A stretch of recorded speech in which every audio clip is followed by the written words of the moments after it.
네, 글로벌 이슈 분석해 보겠습니다. 하나대투증권 박문환 이사 연결돼 있습니다. 박 이사님. 네, 안녕하세요. 예, 안녕하세요.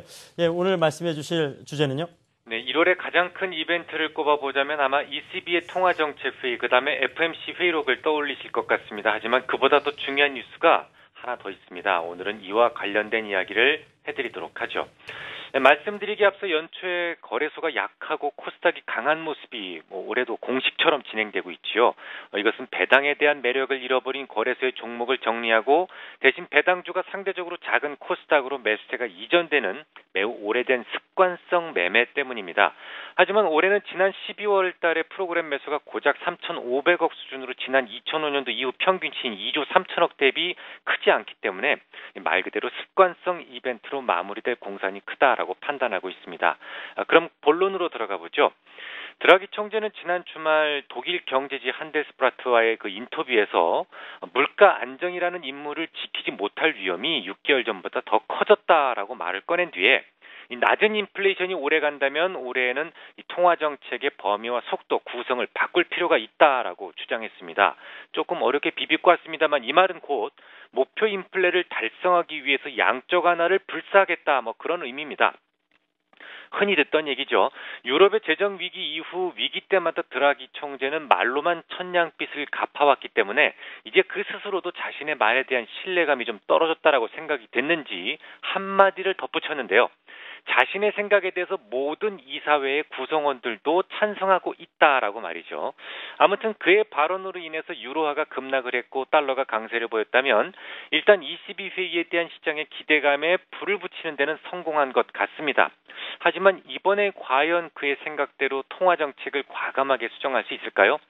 지난 금융위기 이후 매 회의 때마다 늑대다라고 소리를 쳤었는데 이번엔 진짜 늑대일까요?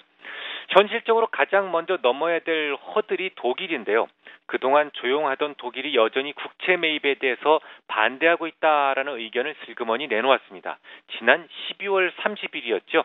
옌스 바이트만 독일 분데스방크 총재는 프랑크푸르트 알게마이너 차이퉁과의 그 인터뷰에서 ECB의 국채 매입 계획을 여전히 반대한다라고 분명하게 못을 박았습니다. 그는 ECB가 유로존의 재정 취약국에 대한 구제 금융을 하게 될 경우에 발생될 수 있는 손실은 고스란히 납세자들의 몫이 될 것이기 때문에 양적 완화 계획은 잘못된 것이다라고 주장을 했었죠. 그는 국채 매입을 언제 할 것이냐라는 그런 기자들의 질문에 대해서 그 늘 듣는 그 질문이 이제는 짜증스럽다라고 말했을 정도로 발언의 수위가 매우 강력했습니다.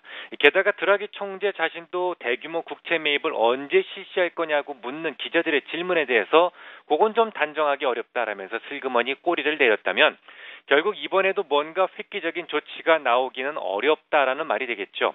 게다가 정작 국채 매입을 발표한다고 해도 그게 도움이 될 수 있을지는 의문입니다. 이 특정국의 국채, 즉 그리스와 키프로스의 국채가 아니라면 이미 유럽의 국채 시장은 매우 높은 수준에서 안정적인 모습을 유지하고 있었기 때문입니다. 국채 가격이 이미 높은데 국채를 매입해서 금리를 낮추고자 하는 시도가 무슨 소용이 있겠느냐 말이죠. 지금 당장 국채 매입이 필요한 나라는 그리스인데 딱 꼬집어서 그리스의 국채만을 매입할 만한 근거 조항에 협의되었다. 그런 소식은 들어본 적이 없기 때문에 혹시나 국채 매입을 하겠다고 발표한다고 해도 그다지 시장에서는 당길 만한 일은 아니다라는 것이죠. 그래서 이번에 ECB 회의 자체보다는 저는 다른 곳을 주시하고 있습니다. 바로 오는 1월 14일 있을 예정인 유럽 사법재판소에서 결정될 OMT에 대한 위헌 여부의 판결입니다. 만약 유럽 사법재판소가 OMT에 대해서 합헌이라는 판결을 내려준다면 시장은 OMT, 즉 무제한 채권 매입에 대한 기대감이 커지면서 희망의 실마리를 잡을 수 있을 겁니다. 만약 위헌 판결이 내려진다면 시장은 다시 조정 국면으로 전환될 가능성이 높고요. 확률은 대략 6대4 정도로 합헌 판결을 내릴 가능성에 저는 비중을 더 두고 있습니다.